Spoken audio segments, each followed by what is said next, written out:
စားတောက်ဆိုင်လောကမှာ86ဆိုတဲ့စကားလုံးဟာမရှိတော့ပါဘူး။သို့မဟုတ်ပစ္စည်းကုန်သွားပါပြီလို့ဆိုလိုတဲ့လူဝက်တင်ဒေတာအဖြစ်အသုံးပြုကြပါတယ်။ဥပမာအားဖြင့် Netmedic အဒီလို့ပြောလိုက်ရင်အဲ့ဒီဟင်းညာမရနိုင်တော့ဘူးလို့အဓိပ္ပာယ်ရပါတယ်။နောက်တစ်ခုက Customer 86အဒီဆိုရင်တော့အဲ့ဒီဖောက်တွေကိုဝန်ဆောင်မှုမပေးတော့ဘူးလို့ဆိုလိုတာပါ။ဒီအသုံးအနှုန်းရဲ့မူလအစကိုလေ့လာကြည့်တဲ့အခါ1930ခုနှစ်များက New York မြို့က Chambersburg မှာအရက်မဝယ်နိုင်တဲ့သူတွေကို86 Bedford Street လိပ်စာကနေထုတ်ပစ်ခဲ့တယ်လို့ဆိုကြပါတယ်။နောက်ထပ်အရေးကြီးတဲ့အဓိပ္ပာယ်တစ်ခုကတော့86ဆိုတာတရုတ်နိုင်ငံရဲ့နိုင်ငံတကာတယ်လီဖုန်းခေါ်ဆိုမှုကိုဖြစ်ပါတယ်။ဒါအပြင်တခြားအဓိပ္ပာယ်ဖွင့်ဆိုချက်တွေလည်းရှိပါသေးတယ်။ American ရုပ်ရှင်နဲ့ယဉ်ကျေးမှုမှာဆိုရင်86ဒီဆိုတဲ့အသုံးအနှုန်းကိုထုတ်ပစ်ခံရခြင်းသို့မဟုတ်ဖယ်ရှားခံရခြင်းဆိုတဲ့အဓိပ္ပာယ်နဲ့သုံးနှုန်းကြပါတယ်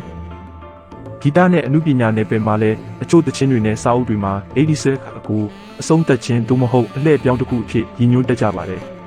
ယဉ်ကျေးမှုဆိုင်ရာအရေးပါမှုကိုလေ့လာကြည့်မယ်ဆိုရင်အနောက်နိုင်ငံတွေမှာနံပါတ်73လိုမျိုးကန်ဆိုးတယ်လို့မယူဆကြပေမဲ့86ကိုအထူးသဖြင့်စားတောက်ဆိုင်လောကမှာမကောင်းတဲ့အရာတစ်ခုအဖြစ်မှတ်ယူကြပါတယ်။တရုတ်ယဉ်ကျေးမှုမှာတော့86ဟာဖုန်းကုတ်ဖြစ်ပေမဲ့နံပါတ်8ကိုကန်ကောင်းတယ်လို့ယူဆကြပြီးနံပါတ်6ကိုလည်းအလားတူအဓိပ္ပာယ်ဖွင့်ဆိုကြပါတယ်။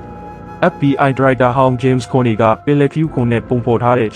8648စာတမ်းကိုလူမှုကွန်ရက်ပေါ်တင်ခဲ့လို့ American ပြည်တွင်းလုံခြုံရေးဝန်ကြီး Kristi Noem ကိုယ်တိုင်ကြီးကြပ်စစ်ဆေးနေပါတယ်။48ကတော့48ယောက်မြောက်သမ္မတကိုဆိုလိုတာလို့အနက်ကောက်ကြပါတယ်။48ယောက်မြောက်သမ္မတ Trump ကိုဖယ်ရှားလိုက်တော့လို့အချက်ပြလိုက်တာဖြစ်ကြောင်းယူဆကြပါတယ်။ James Comey ကသူတင်လိုက်တဲ့နံပါတ်စာတမ်းကိုအခုအနက်ကောက်ကြသလိုအတိတ်ပဲထွက်မယ်ဆိုတာသတိမပြုမိခဲ့ကြောင်းpost ကိုလည်းပြန်လည်ဖျက်ချခဲ့ကြောင်းရှင်းပြပြီးတောင်းပန်ခဲ့ပါတယ်။ Trump ကတော့သူဘာကိုဆိုလိုချင်တယ်လဲဆိုတာကလေးတောင်သိတယ်လောက်ကျန်တက်ဖြတ်ဖို့နှိုးဆော်ခဲ့တာပဲလို့ဆွဆွဲခဲ့တဲ့ American အမျိုးသားထောက်လှမ်းရေးဒရိုက်တာ Lossy Gilbert က Comey ကိုထောင်ချတဲ့နယ်လို့မှတ်ချက်ပေးပါတယ်။